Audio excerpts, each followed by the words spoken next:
Comment ça va? Ah, il y a quelqu'un qui veut s'incruster. Et non, tu vois, toute la journée, tu m'ignores. Et quand je tourne une vidéo, après je sais pas combien de temps là, au moins 10 mois, tu viens comme ça et tu t'incrustes pour montrer tes fesses, pour montrer ta BBL. Je vous présente Venom, je vous en ai pas parlé ici. En fait, à la base, je vais faire une vidéo pour vous montrer tout le processus de quand je l'ai eu. Sauf que, en fait, j'ai un peu disparu de YouTube. Et ma dernière vidéo, je crois, elle remonte à mai 2025, je sais plus. Alors que pourtant, j'avais plein d'idées de vidéos, j'avais plein de choses à poster, etc. Mais en fait, je sais pas pourquoi, j'ai pas pris le temps. Là, j'ai littéralement un vlog de cet été avec Lola qui doit être posté, que j'ai jamais fini de monter, et le vlog du GP qui doit être monté aussi par Luz.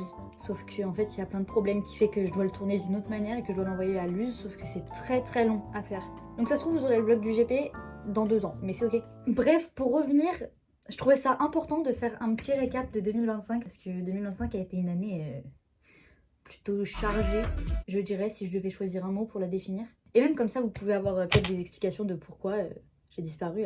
Et toujours un setup plutôt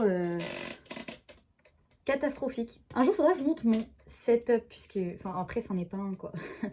Du coup, comme vous l'avez compris, dans cette vidéo, on va retracer tout ce que j'ai fait dans cette année 2025, puisque ça y est, on est en 2026, d'ailleurs, bonne année. On va faire ça mois par mois avec les choses les plus importantes, j'ai tout noté. Je sais pas combien de temps va durer la vidéo, je vais essayer d'être le plus précise possible, parce qu'il y a des trucs importants, des trucs un peu moins importants.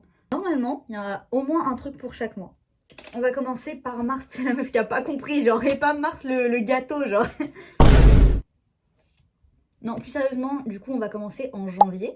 En janvier, du coup, mon année a commencé avec le nouvel an. Et là, je vais raconter un truc que j'ai déjà raconté sur ma chaîne YouTube, qui m'a provoqué une petite vague de harcèlement par ces personnes-là. Mais bon, je pense que depuis 1 an, ils ont quand même lâché ma chaîne YouTube. En gros, je suis sortie avec un garçon en début janvier qui m'a fait vivre des choses pas très sympas. Je vais vraiment pas raconter les détails de l'histoire, mais bref, grosso modo, ça a duré 1 mois. Et au bout d'1 mois, il m'a lâché, il m'a harcelé sur tous mes réseaux sociaux.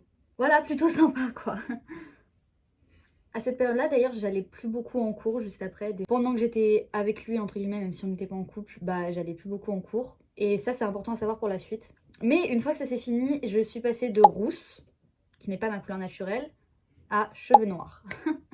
Un cercle vicieux. J'ai fini par faire 10 colorations en une année. Voilà, 10 colorations de cheveux noirs. Bon là, du coup, ça fait depuis juillet que je l'ai pas refaite. Là, on est en janvier, du coup. Il y a des reflets roux, bruns, rouges. Alors, j'ai jamais fait de rouge, je sais pas pourquoi. Mais je pense que je vais laisser comme ça. Ou alors, je vais refaire mais dans 1 mois. Parce que je veux en prendre soin et les laisser pousser. Voilà. Du coup, c'était le début de ma nouvelle era. Et j'ai grave kiffé. Vraiment, le noir, meilleure décision de ma vie, je crois, comme coloration. Aussi, j'ai fait mon premier piercing autre que les lobes. J'ai fait mon Helix en janvier. Que ma cousine m'a offert. Pour me consoler de ma peine de cœur. Merci Soso, pour ceux qui savent, c'est avec elle que par exemple je vais au concert de Gims, etc. C'est ma cousine, la goutte. Ensuite, mois de février.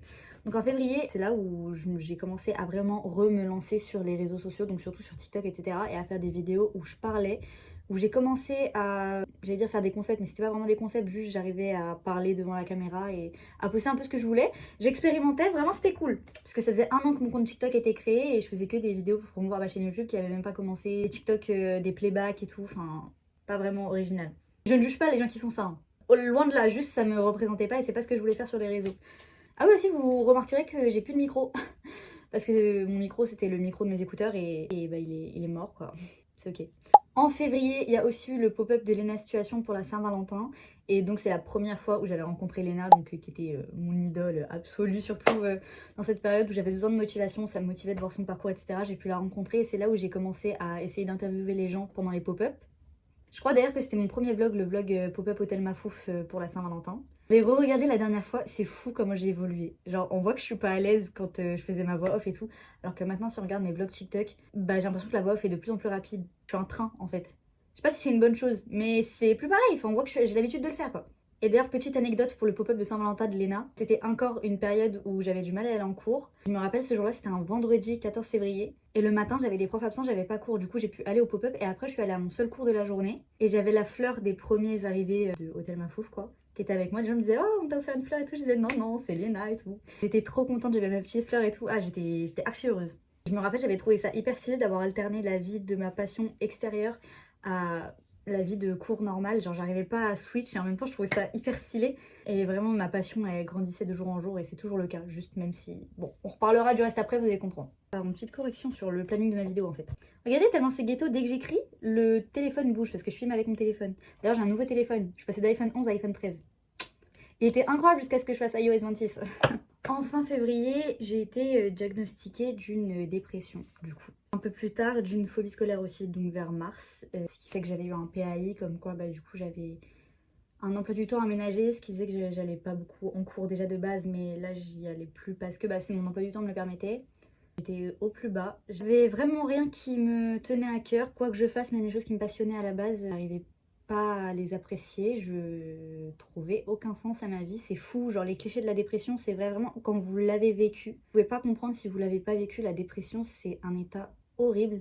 Et ce qui est pire, c'est que quand on sort, t'as quand même un état de réconfort de la dépression. Je saurais pas l'expliquer. De toute façon, je pense que je ferai une vidéo dédiée sur la dépression et la phobie scolaire parce que c'est quelque chose qui m'a beaucoup impactée. J'en ferai une vidéo dédiée parce que je trouve ça important d'en parler. Même si, je veux pas être là que pour ça non plus parce que pour moi, si je fais des vidéos, c'est parce que ça me fait du bien et pour vous faire du bien aussi. Mais c'est vrai que ça peut être important d'en parler. Parce que justement, durant cette dépression et cette phobie scolaire, la seule chose qui me maintenait en vie et qui me faisait me lever le matin et avoir un minimum de but, c'était les réseaux parce que bah, j'avais le temps de faire ce que je voulais, j'avais des idées et c'était la seule chose qui me disait punaise, faut que j'y arrive, faut que j'y arrive, faut que j'y arrive. Et aussi parce que j'adorais ça, donc ça me rendait heureuse à chaque fois d'être sur les réseaux, de faire des nouvelles rencontres, d'avoir des nouvelles idées, juste de filmer, enfin c'est trop bien genre. En plus, vu que je venais plus en cours, j'avais plus le problème du regard des autres. Ah ça je l'ai plus du tout d'ailleurs, donc c'est ok. Enfin plus du tout, si on me fait une remarque quand même, je vais un peu être trauma, mais c'est ok. En mars ou en avril, je sais plus, là je vais mélanger les 2 mois parce que c'est un peu là où tout s'est enchaîné. C'était un peu chaud. J'ai fait plusieurs vidéos YouTube, donc ça c'est cool. Je me suis vraiment lancée sur YouTube régulièrement. J'essaie de poster au moins une vidéo par mois, c'était vraiment cool. En plus au début c'était moi qui faisais le montage, après il y a Luce qui est arrivé, c'était plutôt sympa. Il y avait un nouveau pop-up de Léna où j'ai revu Léna, c'était au BHV, mais je sais plus si c'était en mars ou en avril. Je crois que c'était en avril. Et j'ai eu mon deuxième piercing d'ailleurs, le flat, qui a très bien cicatrisé, c'était par nébuleuse. Voilà, mars-avril, je passais mon temps soit au pop-up, soit à faire tout sauf des cours parce que j'arrivais pas. Alors je restais chez moi, j'étais vraiment pas bien et la seule chose que je faisais c'était les réseaux et les activités extérieures qui me passionnaient, c'est-à-dire les pop-up ou les concerts, c'est tout. Et le pire c'est que même les concerts j'avais du mal à apprécier pleinement, justement parce que j'avais toujours ce down après de la dépression, c'était horrible. Ensuite en mai, du coup j'allais vraiment quasi plus du tout en cours, même le PAI je le respectais pas beaucoup parce que j'arrivais plus du tout. Pour me motiver, il y a un truc que j'adorais et j'en ai parlé à ma psy, elle était archi d'accord. J'ai toujours aimé les stages. Je trouve ça hyper intéressant de découvrir chaque métier et de voir comment ça fonctionne et même pour plus tard c'est hyper intéressant pour voir où est-ce qu'on veut aller, etc. Et vu que moi je voulais me rapprocher du milieu de la création de contenu, je me suis dit bah, je vais demander un stage à Webedia. Chose que j'avais déjà faite pour mon stage de 3ème, mais j'avais jamais eu de réponse. En même temps, stage de 3ème c'est compréhensible. Mais là, en stage facultatif de première, je me suis dit ils allaient dire oui. Donc j'ai fait mon vlog Webedia qui m'a permis de passer les 10K sur TikTok, ça c'était une phase de ouf. Update, j'ai jamais eu de réponse. Alors que je leur ai envoyé une vidéo, j'ai fait des relances par mail, des relances par appel et des relances en présentiel. Au total, je crois qu'il devait y avoir 12 relances, je n'ai eu aucune réponse. Parce qu'apparemment c'est hyper restreint et tout, mais au bout d'un moment... En vrai je comprends parce que c'est un lieu qui malheureusement est mal exploité dans le sens où il y a plein de jeunes qui y vont juste pour voir les créateurs de contenu. Mais quand on voit un dossier qui est intéressant et qui est motivé et qui est là vraiment pour travailler, je trouve ça dommage de laisser passer des occasions comme ça à des gens intéressés. Vous savez que même encore maintenant, j'ai des messages et des DM Insta en mode oui, est-ce que t'as des nouvelles de Webedia, etc. Non. Même moi, j'ai oublié que j'avais fait ça, enfin... Mais là, j'hésite à y retourner et à demander directement un rendez-vous.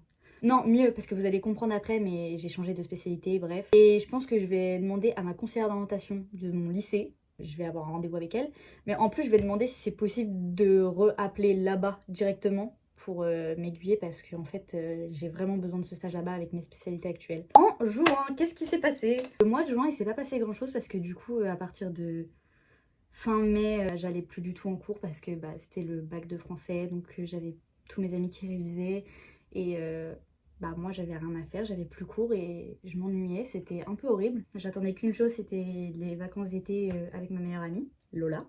Mais il y a une chose que j'ai fait en juin. J'ai participé à un tournage de Sora, donc vous pouvez retrouver sur sa chaîne, c'était le tournage avec 100 000 post-it je crois. Je crois que c'était 100 000, je sais plus. Mais en plus on me voit au bout d'un moment et tout, c'est grave stylé. Bref, j'étais trop heureuse. Justement, je me rappelle, j'avais très peur parce que j'avais peur du down du lendemain avec la dépression quand je suis rentrée, etc.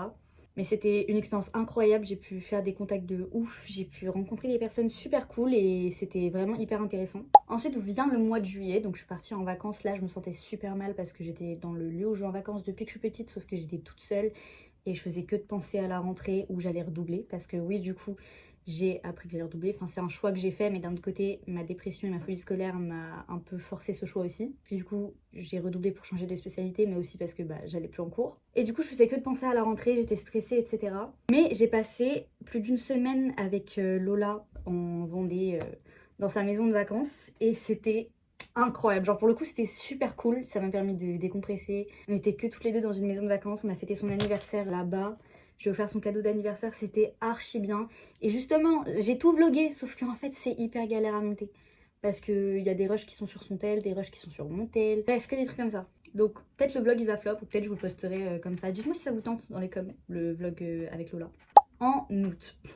Stop, je viens de me rendre compte que j'ai oublié quelque chose de très important. En août, j'ai adopté le petit chat que vous avez vu au début de la vidéo, donc c'est Venom. Il est adorable, je pourrais faire une vidéo par rapport à lui parce que c'est quand même un cas assez spécial, mais voilà, je le considère comme mon fils, littéralement. En août, je suis revenue du coup dans ma ville sur Paris. Et j'avais rien à faire parce que pareil, j'ai des amis qui sont en vacances. Moi, je pars pas en vacances, donc j'étais là toute seule. Donc, en août, il y a quoi? Il y a le pop-up de Léna, donc bien évidemment que j'ai passé ma vie là-bas. J'ai dépensé, je pense que j'ai payé l'intégralité de la RATP avec mes tickets de métro du mois d'août. J'ai fait que des allers-retours au pop-up. C'était trop bien, vraiment j'ai trop kiffé. Je passais ma vie là-bas quand j'avais envie de travailler, j'allais là-bas. D'ailleurs, si un jour je peux faire un stage chez Hôtel Mafouf, je suis partante. J'avais postulé aussi là-bas. Donc c'était incroyable, j'ai fait l'ouverture, la fermeture et entre. Des fois j'allais plusieurs jours d'affilée. Enfin oui, j'y allais tout le temps en fait. C'est vraiment ma deuxième maison quoi. Ensuite justement quand j'allais là-bas, je travaillais sur un projet. Donc c'était... The Project d'Inoxtag, je sais pas si vous voyez, il avait annoncé qu'il allait financer avec Revolut un projet à hauteur de 150 000 euros. J'avais tout préparé pour un projet. Je peux pas vous en parler parce que je préfère garder ça pour moi si un jour je peux le créer, etc. Mais pour le coup, c'était vraiment un projet super cool et j'ai postulé mais j'ai pas été prise malheureusement. Mais j'y ai vraiment passé tout mon été. Mais après, ça m'a fait plaisir de travailler dessus. Au moins, moi, j'ai toutes les infos pour quand je le ferai un jour, si j'arrive à réussir grâce à vous. Ensuite vient le mois de septembre. Pour le coup, en septembre, j'avais peur parce que j'allais mieux. Mais vraiment, j'allais beaucoup mieux depuis l'été. L'été m'avait requinqué, on va dire. J'avais peur que ma folie scolaire me rattrape.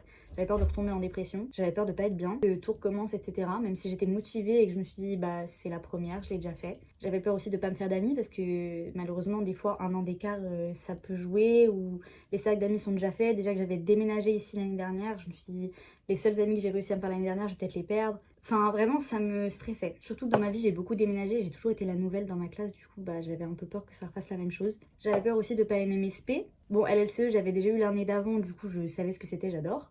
Cinéma audiovisuel, je savais que j'allais adorer parce que c'est ça que je veux faire. Mais SES, par contre, j'ai jamais eu de ma vie et j'ai juste pris ça parce qu'on m'a dit que c'était mieux que la HLP, voilà. Mais j'étais pas bien du tout. Au final, j'ai réussi à me faire de super amis que je vois tous les jours en cours et tout, qui sont super sympas, vraiment grosse dédicace à eux. Non, plus jamais, ta gueule.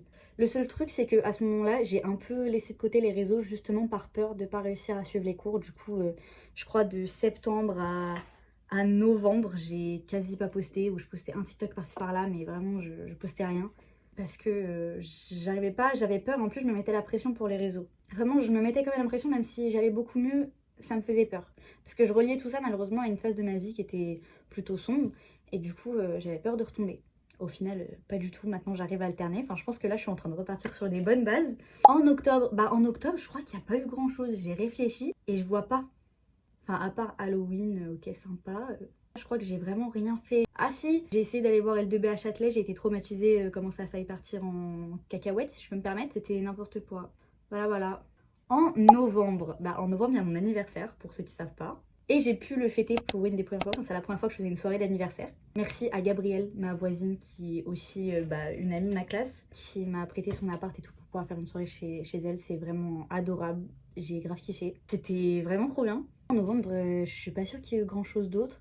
Si, j'ai réussi du coup à me relancer un peu sur les réseaux, mais j'ai eu beaucoup de mal. Là, vraiment, quand j'ai réussi à reprendre régulièrement, c'est récemment en janvier 2026 du coup. Et pour le mois de décembre, bon, il y a plusieurs choses importantes. Déjà, je me suis mis en couple. Je pense que c'est important que vous le sachiez au moins parce qu'on sait jamais. Après, je vais pas de là vous partager l'intégralité de ma vie. Je sais même pas si un jour je vais faire des trucs avec lui sur les réseaux, même si je pense pas parce que je vous avoue, ça me fait un peu peur. Puis même, on est jeune, enfin bref, voilà. Mais voilà, petite chose importante à savoir quand même. Ça a un peu marqué mon mois de décembre et mon année 2025. Je crois que c'est une personne qui a beaucoup été là justement durant ma phase pas très cool en début d'année 2025. Avec qui d'ailleurs j'ai fait plusieurs activités en juillet, août. Bref, je vous en dis pas plus. Après il y a eu le nouvel an aussi en décembre. Merci Victoria pour cette information, juste incroyable, personne s'en doutait. Le nouvel an en décembre, mais non, c'est depuis quand? Ça me rappelle la dernière fois, mon père, je lui dis oui, papa, est-ce que je peux aller fêter le nouvel an chez Lola? Il me fait c'est quand? Bref, tel père, telle fille.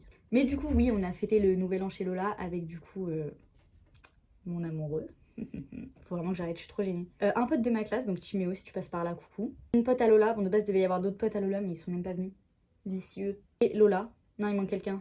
Ah bah moi, on était 5. Bref, c'était super fun. Genre, c'était chill, mais c'était super fun. On a écouté de la musique et tout, dans la grande maison de Lola, c'était trop bien.